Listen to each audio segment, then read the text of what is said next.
इस युद्ध के जन्मदाता तुम ही हो। ध्यान से देखो इसे, ये कुरुक्षेत्र है।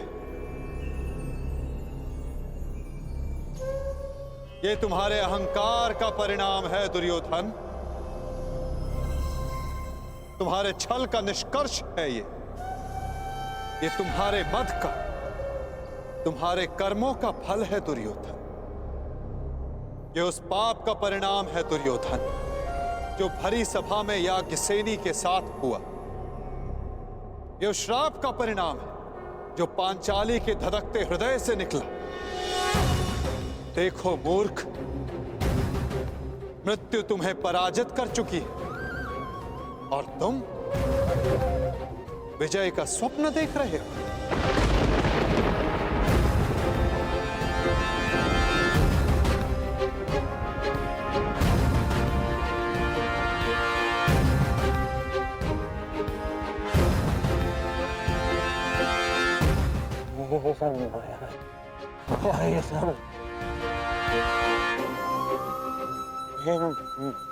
माया है। माया नहीं दुर्योधन, तुम्हारे कर्मों की छाया है ये। यही तुम्हारा भविष्य है, यही तुम्हारा प्रारब्ध, यही अंत है कुरुवंश का। युद्ध की चाह थी ना तुम्हें, महाविनाश देखने की इच्छा थी तुम्हें। ठीक है, युद्ध मिलेगा तुम्हें, महाविनाश देखोगे तुम। तुमसे पहले भी बहुत अहंकारी आए और उनका भी अंत मैंने इसी प्रकार किया। मनुष्य क्या, मैं तो सौर मंडल का सृजन और विनाश करता हूं। देखना चाहोगे तो देखो।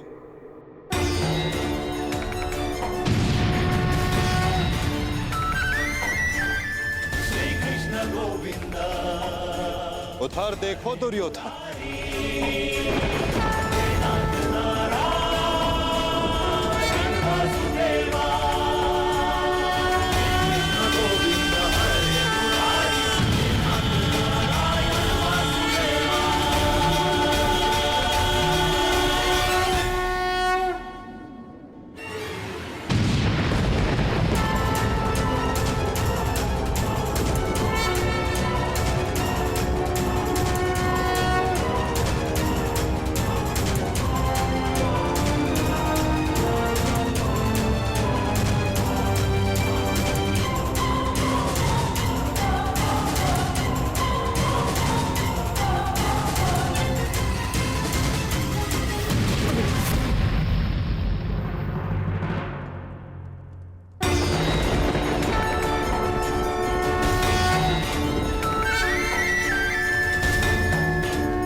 ये क्या हो रहा है?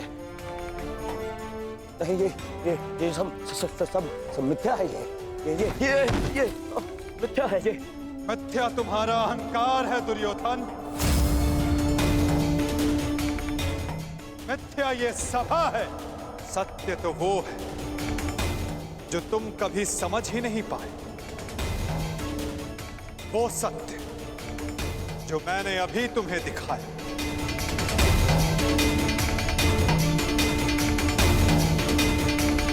सत्य केवल मैं हूं दुर्योधन, शेष सब मिथ्या। ये सब माया है। तुम साधारण मनुष्य हो और कुछ नहीं हो। आश्चर्य है, परंतु इसमें तुम्हारा क्या दोष? जब मनुष्य में अहंकार, तो वो सत्य केवल आकार से पहचानता है। तो आकार देखो दुर्योधन।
मैंने शांति दी दुर्योधन, और तुमने स्वीकार नहीं की। मैंने मैत्री दी, परंतु अपने अहंकार के आगे तुम्हें मैत्री का मूल्य समझ नहीं आया।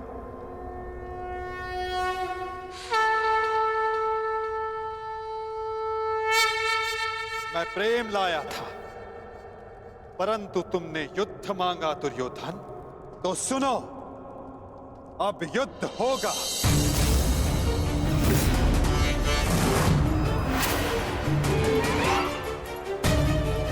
मैं जीवन का संदेश लाया था, तुमने मृत्यु का विकल्प चुना, तो मैं मृत्यु दूंगा।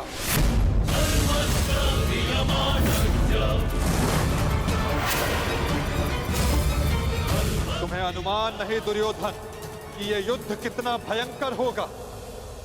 महासंहार होगा, पापियों के प्रत्येक भागीदार का अंत होगा यह महाभारत।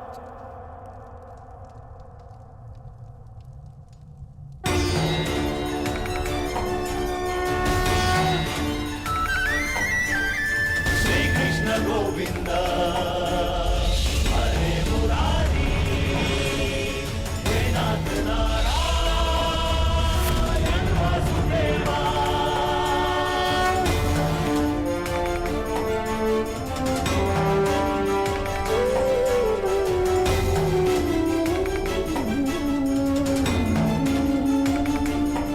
अश्वत्थामा! हे नाथ नारायण वासुदेवा, श्री कृष्ण गोविंद हरे मुरारी, हे नाथ नारायण वासुदेवा, श्री कृष्ण गोविंद हरे मुरारी। बाण संधान करो पार, मुक्त करो राधे को। हरे मुरारी, हे नाथ नारायण वासुदेवा, श्री कृष्ण गोविंद हरे मुरारी, हे नाथ नारायण वासुदेवा। सभा में इतनी शांति क्यों है? कोई बताएगा मुझे, आखिर हो क्या रहा है? सत्य देखने के लिए तन के दृष्टि की नहीं, मन के दृष्टि की आवश्यकता होती है धृतराष्ट्र। नियति ने तुम्हें दृष्टि नहीं, परंतु आज इस क्षण के लिए मैं तुम्हें दृष्टि देता हूं। कदाचित तन की दृष्टि से देखकर तुम मन की दृष्टि का सत्य समझ पाओ धृतराष्ट्र।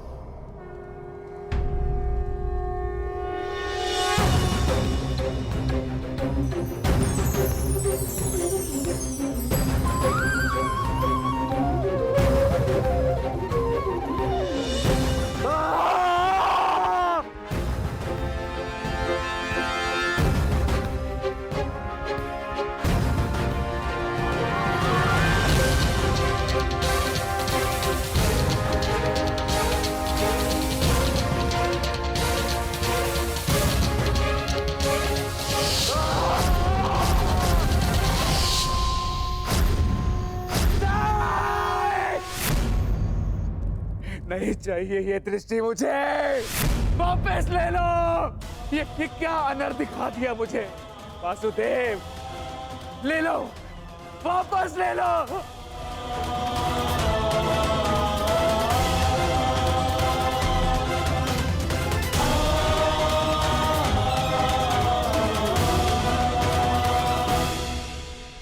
जो सबने देखा वही अंत है और वही नया प्रारंभ।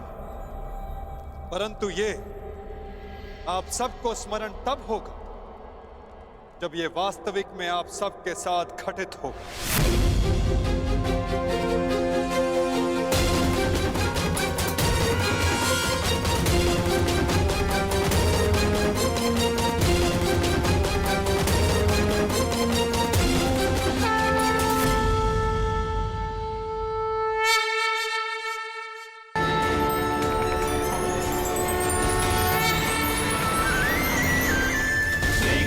गोविंद हरे मुरारी,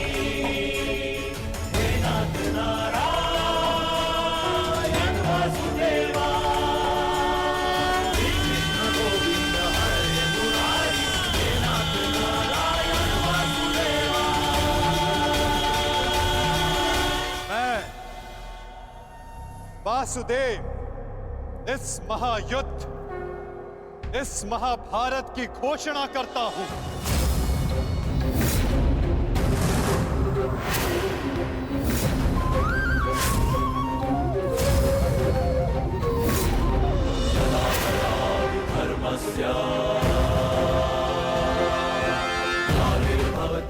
स्मरण रखना दुर्योधन, तुम्हारे इस अभिमान के साथ साथ तुम भी इस धरा पर ऐसे गिरोगे कि कभी उठ नहीं पाओगे। इस महाहिंसा, इस महाविनाश के उत्तरदायित्व का बोझ तुम अपने साथ दूसरे लोक लेकर जाओगे दुर्योधन।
केशव,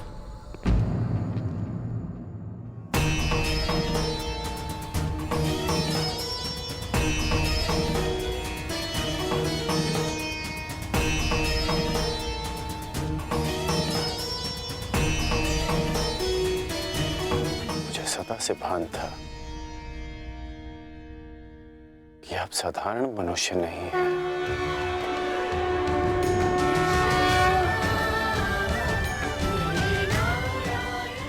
परंतु आज जो मैंने देखा, उसके पश्चात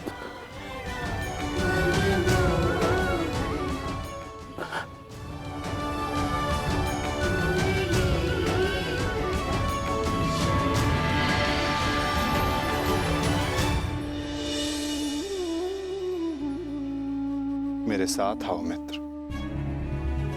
ये स्थान अब वार्ता करने के लिए उचित नहीं रहा। यहां शब्दों का कोई मोल नहीं।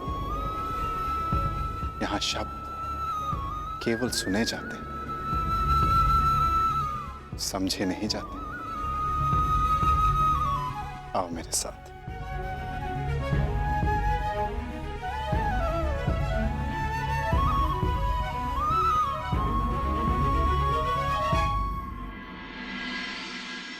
केशव,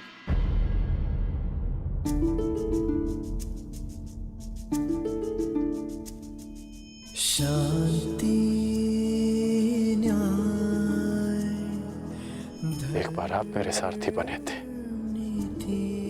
आज ये गौरव मुझे दीजिए केशव। बुद्धि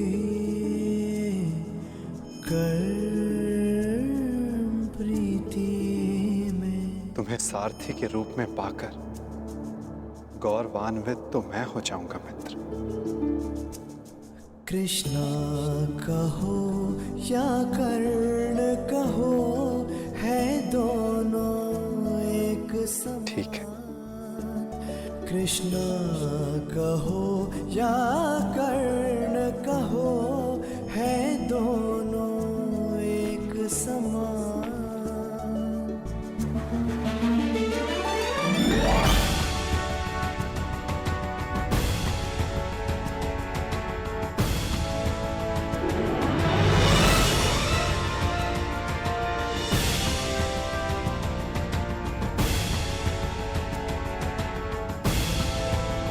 कह दो मित्र, जो कुछ भी तुम्हारे मन में। आप ही पढ़ लीजिए ना केशव कि क्या है मेरे मन में। मैं तुम्हारा मन पढ़ सकता हूं मित्र, परंतु जैसे कि मैंने पहले भी कहा था, मुझे तुम्हारे मुख से सुनना अच्छा लगता है। अब कह भी दो मित्र, क्या है तुम्हारे मन में? इस समय जो मेरे मन में चल रहा है वो ये है कि आपने मुझे पांडवों के पक्ष में आने का प्रस्ताव दिया था। हाँ, और तुमने उस प्रस्ताव को अस्वीकार कर दिया था। हाँ, परंतु मैंने कभी नहीं सोचा था कि मेरा ये निर्णय मुझे आपके विपक्ष में खड़ा कर देगा केशव। आपको तो युद्ध का परिणाम पता है ना केशव। किसी अनहोनी के होने से पहले उसका ज्ञात हो जाना, क्या वो आपको पीड़ा नहीं देता केशव? मनुष्य संतोष से इसलिए जीता है क्योंकि वो नहीं जानता कि अगले पल क्या होने वाला है। वो नहीं जानता कि वो जीवित रहेगा या वो मर जाएगा। परंतु यदि उसे ज्ञात हो जाए कि अगले पल क्या होगा या वो कब मर जाएगा, तो आपको नहीं लगता कि उसके आने वाले पल भय और चिंता में बीतेंगे?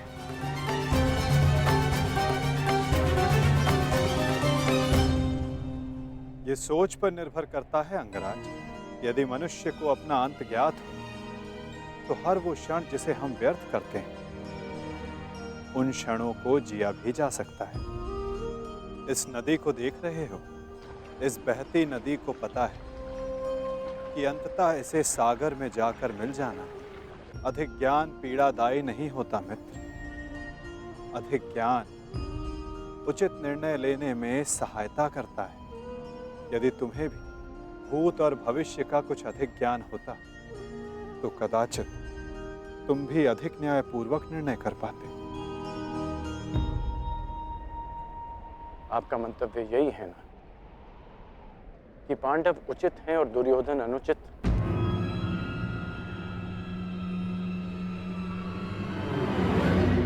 क्षमा कीजिएगा, परंतु मैं आपकी इस बात से सहमत नहीं हूं।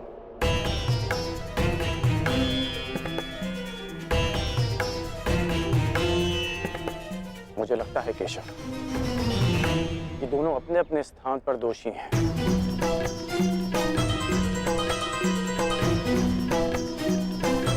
और इसी कारण से दोनों अपनी अपनी दृष्टि में निर्दोष और सही हैं। यदि दोनों ही दोषी तो तुम निष्पक्ष क्यों नहीं हो जाते मित्र? क्योंकि मुझे लगता है कि दुर्योधन युधिष्ठिर से कहीं अधिक सक्षम शासक सिद्ध होगा। इतने अधर्म करने के पश्चात भी? हाँ, क्योंकि वो युधिष्ठिर की भांति धर्मराज होने का ढोंग नहीं करता। आप ही बताइए केशव कि जिसने स्वयं की पत्नी को दांव पर लगा दिया हो, जिसने द्यूत के कुचक्र से निकलकर स्वयं को द्यूत में फिर से फंसा लिया हो, वो कैसा धर्मराज?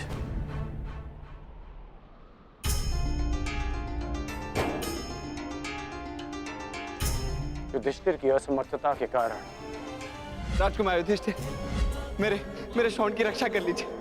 मेरा अनुज क्यों मृत्यु की भेंट चढ़ गया?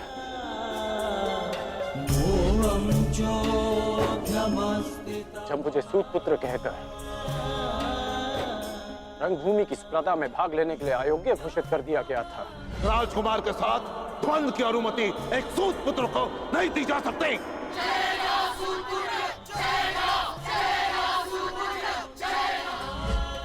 तब भी धर्मराज का धर्म मौन था। ऐसे में दुर्योधन ने मेरा हाथ थामा, जिसे आप अधर्मी कहते हैं। आज मैं अंगराज हूं, परिवर्तन के लिए खड़ा हूं, वो केवल दुर्योधन के कारण केशव। मैंने कहा था ना, यदि तुम्हें तनिक अधिक ज्ञान होता तो तुम उचित निर्णय ले पाते मित्र।